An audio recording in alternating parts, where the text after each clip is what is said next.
संसार रूपी वृक्ष का बीज अज्ञान है।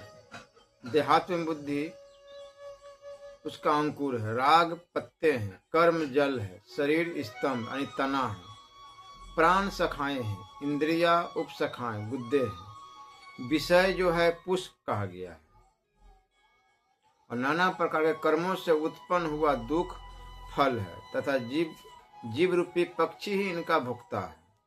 यह अज्ञान जनित अनात्म बंधन स्वाभाविक तथा अनादि और अनंत कहा गया है।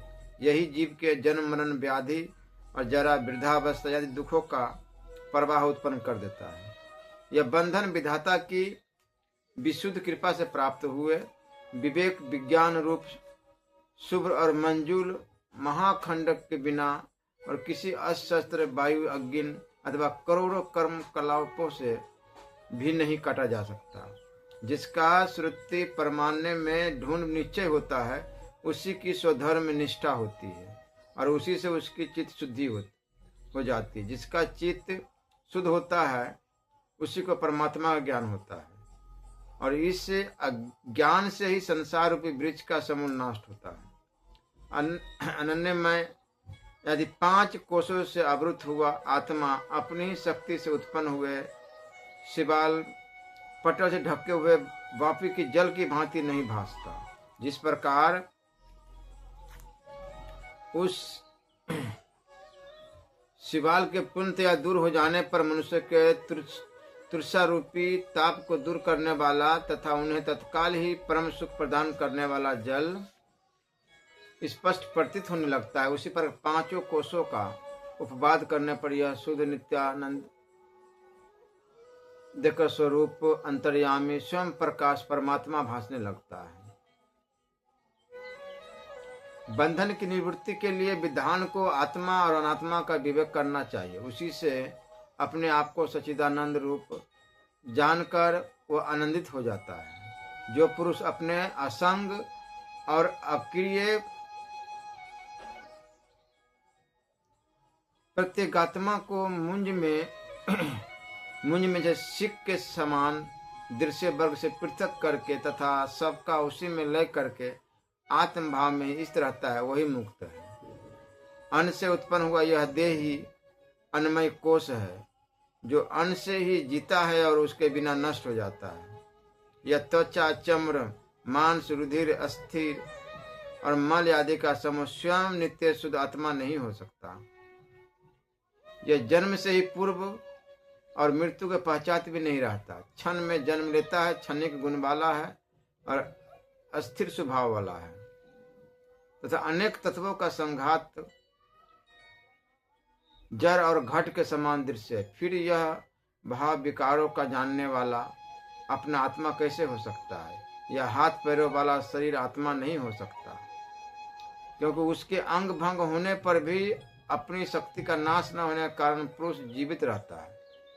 इसके सिवा जो शरीर स्वयं शासित है वह शासक आत्मा कभी नहीं हो सकता।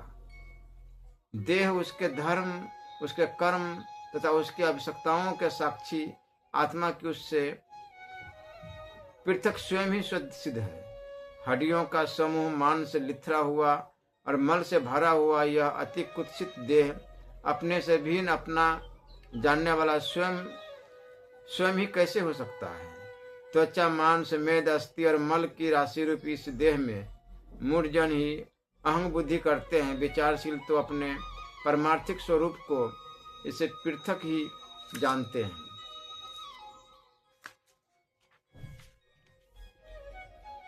जड़ पुरुषों की मैं देह हूं, ऐसी देह में अहंग बुद्धि होती है। विधान शास्त्र की जीव में और विवेक विज्ञान युक्त महात्मा की मैं ब्रह्म हूं, ऐसी सत्य आत्मा में ही अहंग बुद्धि होती है।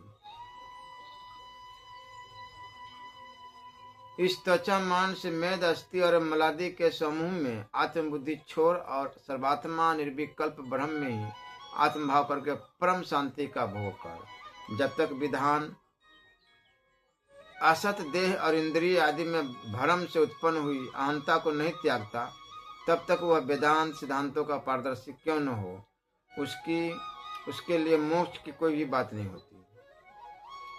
छाया, प्रतिबिंब, स्वप्न और मन में कल्पित किए हुए शरीरों में जिस प्रकार तेरी कभी आत्म में बुद्धि नहीं होती, उसी प्रकार जीवित शरीर में भी कभी नहीं होनी चाहिए, क्योंकि देहांत बुद्धि ही असत बुद्धि मनुष्य के जन्मादि दुखों की उत्पत्ति के कारण है।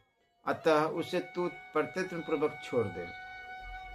उस बुद्धि के छूट जाने पर फिर पूर्व जन्म की आशंका न रहेगी। 5 कर्म इंद्रियों से युक्त यह प्राण ही प्राणमय कोश कहलाता है, जिससे युक्त यह अन्नमय कोश अन्न से तृप्त होकर समस्त कर्मों में प्रवृत्त होता है। प्राणमय कोश भी आत्मा नहीं है, क्योंकि यह वायु का विकार है। वायु के समान ही बाहर भीतर जाने वाला है और नित्य परतंत्र है। यह कभी अपना इष्ट अनिष्ट, अपना पराया भी कुछ नहीं जानता। ज्ञान इंद्रियां और मन ही मैं तेरा आदि विकल्पों का हेतु मनोमय कोश है, जो नामादि भेद कलाओं से जाना जाता है और बड़ा बलवान है तथा पूर्व कोशों को व्याप्त करके स्थित है। पंच इंद्रिय रूप 5 होताओं द्वारा विषय रूपी घृत की आहुतियों से बढ़ाया हुआ तथा नाना प्रकार की वासना रूप ईंधन से प्रज्वलित हुआ यह मनोमय अग्नि यज्ञ संपूर्ण दृश्य प्रपंच को दग्ध कर देता है। अर्थात जिस समय इंद्रियां वासना रूपी ईंधन को जलाकर प्रकट किए मनोमय अग्नि में विषयों को हवन कर देती है, उस समय यह संपूर्ण प्रपंच लीन हो जाता है। मन से अतिरिक्त अविद्या और कुछ नहीं है। मन ही भव बंधन की हेतुभूत अविद्या है। उसके नष्ट होने पर सब नष्ट हो जाता है और उसी के जागृत होने पर सब कुछ प्रतीत होने लगता है। जिसमें कोई पदार्थ नहीं होता, उस स्वप्न में मन ही अपनी शक्ति से संपूर्ण भोक्ता भोग्यादि प्रपंच रचता है। उसी प्रकार जागृति में भी कोई विशेषता नहीं, अतः यह सब मन का विलास मात्र है।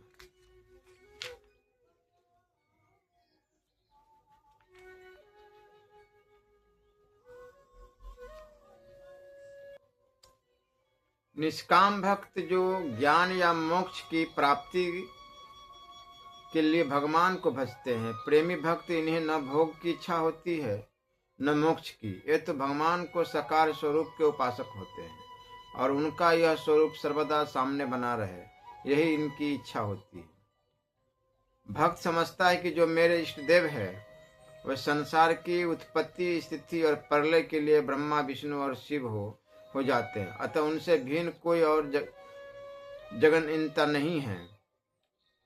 उत्तम, मध्यम और लघु भेद से भक्त 3 प्रकार के होते हैं। उनके लक्षण इस प्रकार है। संसार में जो कुछ है वह भगवान का शरीर ही है, यह लघु भक्तों की दृष्टि है। यह सारा प्रपंच साक्षात भगवान ही है, यह मध्यम भक्तों का लक्षण। जिसे अपनी और संसार की कोई सुधि नहीं रहती, बल्कि जो भगवदीय आनंद समुद्र में डूबे रहते हैं, वह उत्तम भक्त है। भक्त में अहंता ममता नहीं रहती और न उनमें राग द्वेष ही रहते हैं। यद्यपि राग द्वेष तो अंतकरण के धर्म है, तथापि भक्त की तो सारे संसार की ओर से उपेक्षा रहती है, इसलिए उसका उसमें राग कैसे होगा। तथा भगवान के स्वरूप और ऐश्वर्य का विचार करने पर यह संसार भी उन्हीं की विभूति जान पड़ता है, इसलिए इसमें द्वेष भी नहीं हो सकता।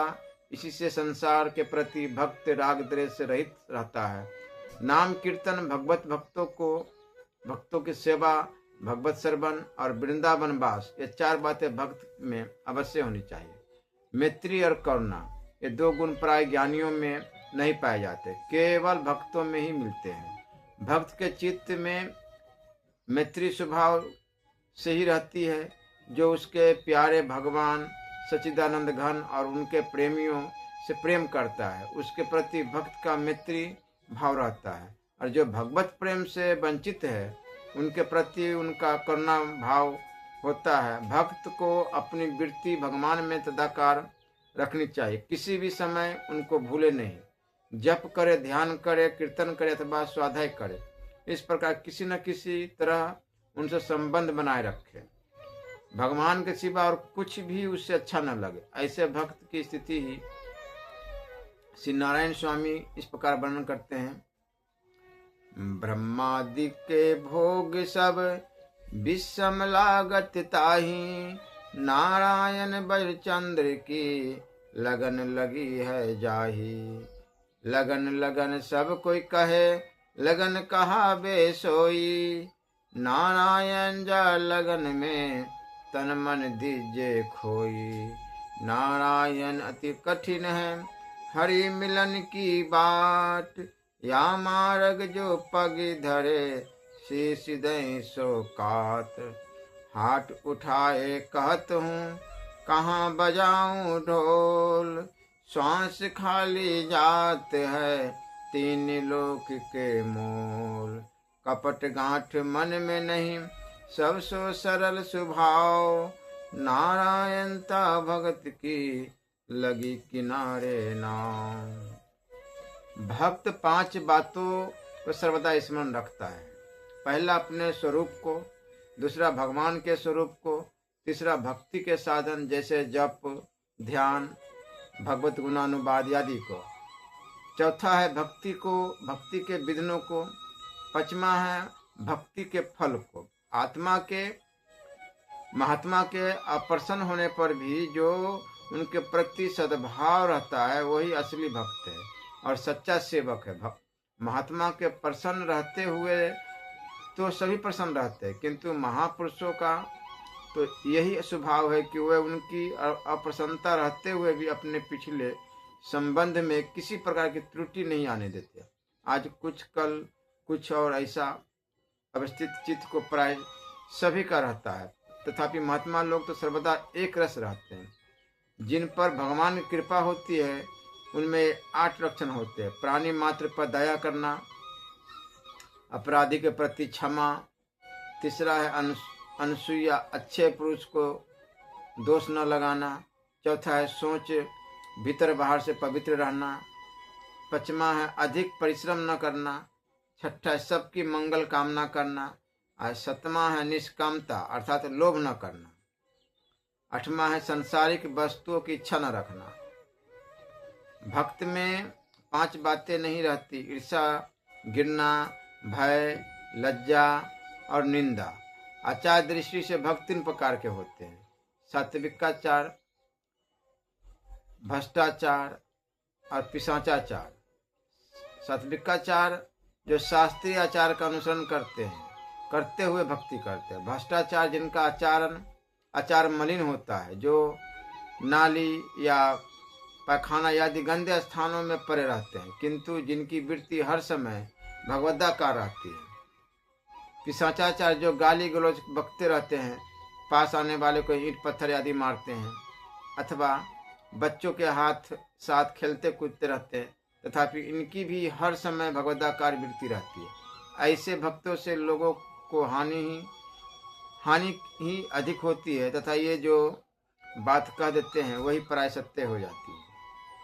कर्मकांड पहली कक्षा है, भक्ति दूसरी और ज्ञान तीसरी है। भक्त के लिए कर्मकांडी छोटे बच्चे के समान अबोध है, इसलिए उसकी बातों पर वह ध्यान नहीं देता, तथा ज्ञानी बड़ा है, इसलिए उसके समान सामने मुंह खोलना दुष्टता होगी। अतः दोनों ही की बात सहन करनी चाहिए। किसी से झगड़ा करना भक्त का काम नहीं है। आलस, अनुसंधान का त्याग, संसारी मनुष्य से भय और वासना, यह भगवत भक्ति के विघ्न है। भक्त को तो गुरु वाक्य में पूर्ण श्रद्धा होनी चाहिए। भक्ति का तो यही मुख्य साधन है कि बुद्धि को खो दिया जाए। भक्त का मैत्री तो स्वाभाविक गुण है, उसका मुख्य है प्रेम तो सच्चिदानंद घन श्री भगवान और उनके प्रेमी भक्तों में रहता है। उनके सिवा जो संसारी दुख से दुखी है उन पर भी उसकी करुणा दृष्टि होती है। उसके लिए तो सभी भगवान के हैं, इसलिए उसका द्वेष किसी से नहीं होता। भक्त को आवरण होता ही नहीं। उपासक को भगवदाकार वृत्ति हटती है तो उसे विषयों का चिंतन होने लगता है, किंतु भक्त का ऐसा नहीं होता। भक्त के सामने भगवान बने रहे इसकी भी अपेक्षा नहीं है।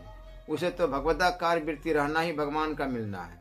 भगवदाकार वृत्ति में सत्य असत्य भी कुछ नहीं है, इनका भेद भी संसार में ही है। जिसकी भगवदाकार वृत्ति रहती है उनके लिए पाप पुण्य का भेद भी नहीं है।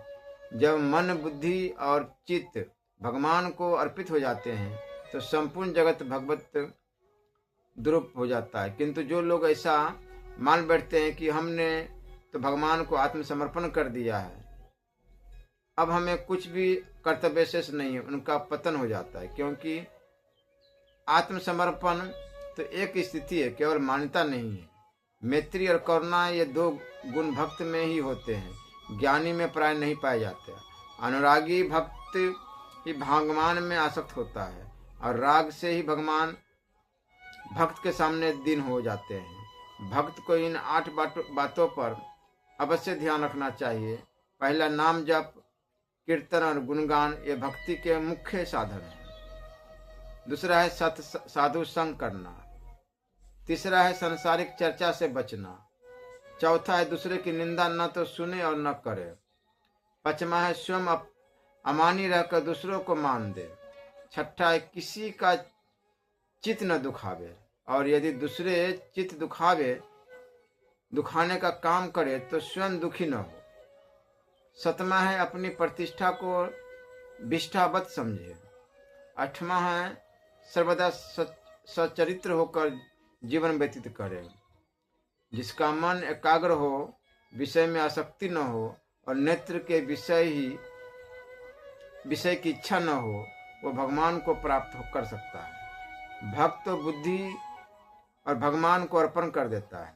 फिर दो कहो रहेंगे, दो तो बुद्धि के रहते हुए ही रह सकते हैं। जब प्रेमातिरेक से बुद्धि निवृत्ति हो जाती है तभी भगवदाकार वृत्ति होती। इस अवस्था में बुद्धि का लय हो जाने से भगवान के सिवा और कुछ नहीं रहता। भक्त में मैत्री और करुणा स्वभाव से ही रहते हैं, उसका प्रेम भी भगवान में रहता है। अतः जो उसके प्यारे को प्यार करते हैं उन भक्तों से उनकी मैत्री रहती है, तथा जो संसारी दुख से दुखी है उन पर उसकी करुणा रहती है। जिसमें 4 बातें हो वही भगवत भक्त है। इन 4 बातों से को धारण किए बिना कोई भक्त नहीं हो सकता। उदारता, इंद्रिय संयम, सर्व प्रेम अर्थात सब पर प्रेम रखना, और चौथा है सत और असत का विचार अर्थात विवेक। प्रत्येक भगवत भक्त को इन 20 नियमों का पालन करना चाहिए। सत्य बोले पहला, दूसरा है निंदा न करे, तीसरा है भगवान की माया समझकर हर्ष या शोक में समचित रहे, चौथा है पराये दुख की अपेक्षा न करे तथा किसी से द्वेष भी न करे, पांचवा है दुख उपस्थित होने पर सहन करे, छठा यथाशक्ति सबका उपकार करे, सतमा है प्राणियों का अपराध सहन करे, अष्टमा है काम करते हुए बुद्धि को चंचल न होने दे, नौमा है मधुरभाषी हो, दसवां है अश्लील शब्द न बोले, 11वां है चुगली न करे, 12वां है व्यर्थ भाषण न करे,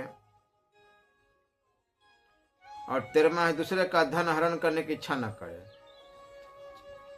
14वां है व्यर्थ काम न करे, 15वां है हित मित पथ्य और अपथ्य मध्य भोजन करे, शरीर के लिए हितकारी, बुद्धि वर्धक अथवा पवित्र, जो स्वास्थ्यकर हो, अपने विचार को साधारण जनता में प्रकट न करे, और 17वां है अभिमान न बने, 18वां है दूसरों को मान दे तथा स्वयं मान की इच्छा न करे, 19वां है अपना गुण प्रकट न करे, 20वां है सिंगार से प्रेम न करे। भक्त के लिए ये 5 नियम बहुत उपयोगी है। निष्पक्ष होकर रहना, संसार में बालकवत आचरण करना, तीसरा वर्णाश्रम के अभिमान से दूर रहना, किसी के साथ वाद विवाद न करना, भजन के विघ्नों से दूर रहना अर्थात भजन के बहाने दुष्कर्म न करना, अन्य समस्त कार्य छोड़कर जो सर्वदा एकमात्र भगवान का ही अवलंबन करता है, एकमात्र भगवान का ही सेवा पूजा में तन मन धन से निरंतर नियुक्त रहता है, वो भक्त नमस्कार करने योग्य है। जो भगवान में समस्त लोक और समस्त लोकों में भगवान का दर्शन करता है, जो सर्वत्र समान बुद्धि रखता है और सर्वभूतों में प्रेम रखता है, वह भक्त नमस्कार करने के योग्य है। जिसको अपने और पराये का भेद नहीं है, जिसको इच्छा द्वेष और अभिमान नहीं है, तथा जो सर्वदा पवित्र एवं भगवान में दत्तचित्त है, वह भक्त नमस्कार योग्य है। जिसका मन संपत्ति या विपत्ति में भगवान को छोड़कर अन्यत्र कहीं भी नहीं जाता, जो सर्वदा सत्यवादी एवं सदाचार परायण है, वही भक्त नमस्कार योग्य है। जो परपन से विमुख है, विचार युक्त है, एकांत से भी है तथा भगवत परायण है, वही नमस्कार योग्य है। जो भगवान का सर्वत्र दर्शन करता है, जिसको संसार से अभय प्राप्त है, जो अन्य प्राणियों को अभय प्रदान करता है, जो संसार से उदासीन है तथा जो आश्रम धर्म में कुशल है, वही भक्त नमस्कार योग्य है। जो सर्वदा चातक की नाय एक निष्ठ है, सर्वदा लक्ष्मण की नाय स्वतंत्रता से रहित है, सर्वदा द्वंद्व अर्थात शीतोष्ण और राग द्वेष आदि से परे हैं एवं संतुष्ट चित्त है, वही भक्त नमस्कार योग्य है। जो भगवान के अतिरिक्त और किसी को नहीं जानता और न किसी को चाहता, जिनका मन स्थिर है और स्वयं सेमी है, वही भक्त नमस्कार योग्य। जो भगवान को इसी शरीर से प्राप्त कर लेता है, जिसका समय भगवान के चिंतन में ही व्यतीत होता है, वही भक्त नमस्कार के। जिसने भगवान को, जो कि एकमात्र सत्य वस्तु है, आत्मसमर्पण किया है, वही भक्त नमस्कार के योग्य।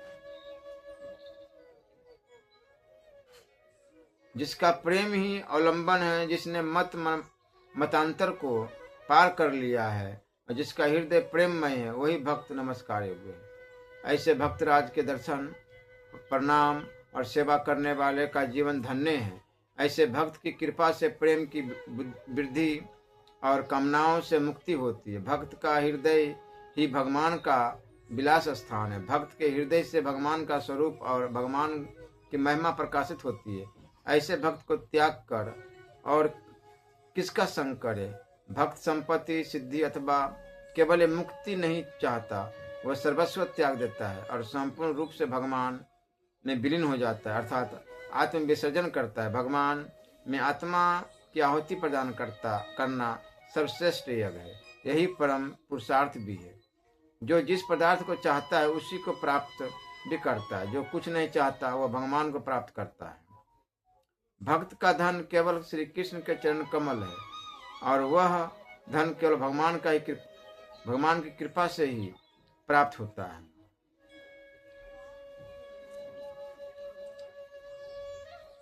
इसलिए कर्म करते हुए भगवान का नाम जप करते रहना चाहिए। जिसकी विद्या, ऐश्वर्य और अभिमान के लिए है, बुद्धि एवं शक्ति अन्य मनुष्य को दुख देने के लिए तथा धर्म और कर्म, स्वार्थ, यश एवं मान के लिए है, वह निश्चय ही भगवत भक्ति से रहित है। जो भगवान की सगुण मूर्ति का निंदक है, शास्त्र की अवज्ञा करने वाला है और देह को आत्मा मानता है, वह भगवत भक्ति से रहित है। जो भक्त और गुरुजनों की निंदा करता है, विद्वान ब्राह्मणों की अवज्ञा करता है और सदाचार से रहित है, वह भगवत भक्ति से रहित है। जो औरों को पीड़ा देता है, जिससे इंद्रिय तृप्ति में आनंद है तथा कटु भाषण जिसका स्वभाव है, वह भगवत भक्ति से रहित है।